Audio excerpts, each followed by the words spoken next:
তো সুন্দর জায়গা কোথাও দেখি না, সাজিয়েছেন দয়াল রব্বানা, ভালো লাগার জায়গা মদিনা। সুবহানাল্লাহ। একদিন কবরে যাব কেউ তো যাবে না, একদিন কবরে যাব কেউ তো যাবে না, যাবে না আমার শাহে মদিনা। কবর তিনটা প্রশ্ন হবে, হবে। আল্লাহর রহমত থাকলে, আমাদের ঈমান আমল থাকলে রাসূল কবরে আসার ক্ষমতা আছে না নাই? হ্যাঁ, ওয়ামা কুনতা তাকুল বিহাক্কি হাযা রাজুল, যতই দুরূদ পড়ি তৃপ্তি মিটে না, যতই দুরূদ পড়ি তৃপ্তি মিটে না, আশিক ছাড়া অন্য বুঝে না, পাগল ছাড়া অন্য বুঝে না, ভালোবাসার জায়গা মদিনা। যারা মদিনায় গেছে একবার জিজ্ঞেস করেন মদিনা কেমন লাগে।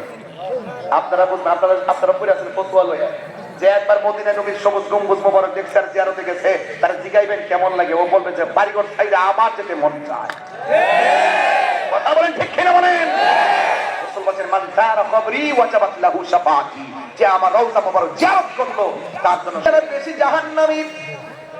এক নম্বর হলো মহিলারা লানত দেয় বেশি।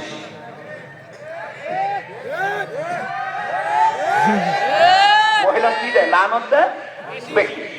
দুই নম্বর হলো মহিলারা না শুকুর, শুকরিয়া আদায় করে কম।